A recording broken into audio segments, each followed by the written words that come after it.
Hi, my name is Katie Milana, and I'm here to talk with you about how to create effective presentations for adult learners.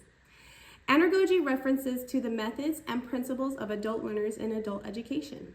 In Greek, it means man leading, in comparison to pedagogy, which in Greek translates as child leading. Alexander Kapp, who was a German educator, was the first to use the term andragogy in 1833. In 1980, Malcolm Knowles made 4 assumptions about the characteristics of adult learners that are different assumptions from child learners. In 1984, Knowles added a 5th assumption. The first assumption is self-concept. When a person matures, his or her self-concept shifts from having a dependent personality to being a self-directed human being. The second assumption is the adult learner experience.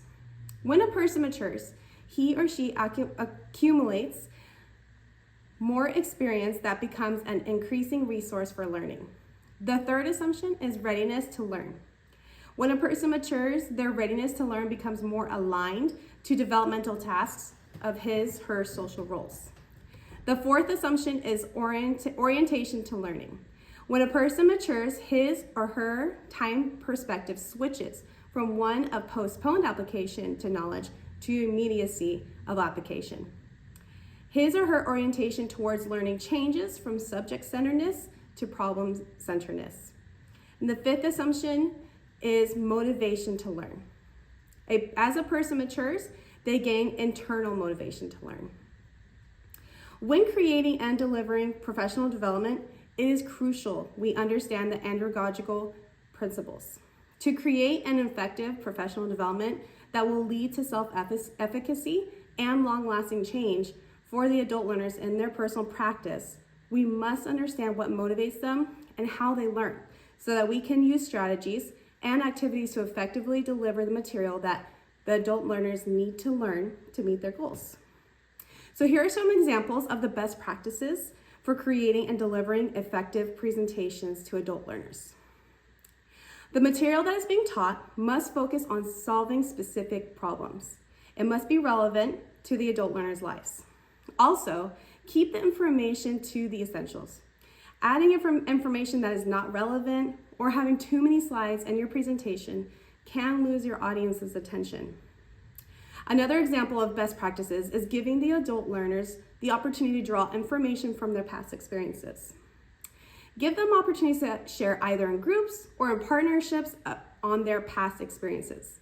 Adult learners are more likely able to obtain new information when they are given opportunities to share and build upon past information. Adult learners should be given the opportunity to analyze and check teaching material. Giving adult learners the opportunity to explore, test out the material, or plan while professional development presenters are there to support them and answer any questions they will have will best prepare them for applying it in the workplace. Cultural, ethnic, and gender bias can be present in someone without them even realizing it. Unconscious bias is often developed from our environment and how we were raised. Even if a person does not intend to have a bias, it can occur. And if we are not intentional about eliminating bias, it can lead to some problems in the professional development.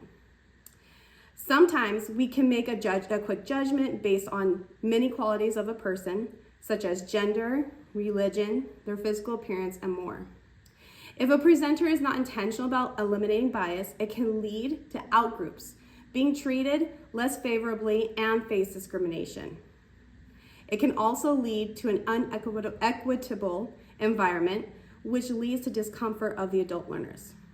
So here are some strategies that a presenter could implement to help eliminate bias during professional development. The first strategy is to become aware of your unconscious bias. To take steps to make changes within yourself, you must become aware of your unconscious bias. If someone is having difficulty identifying their unconscious bias, there are online tests that you can take to help you identify them.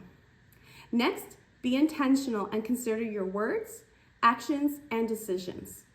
Unconscious bias often make an appearance when we act without thinking it out first.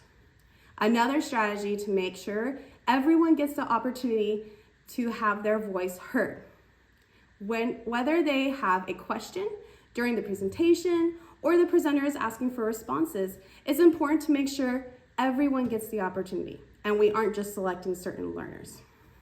I hope that you found this video helpful and that you can use it as you create professional development in the future. Thank you.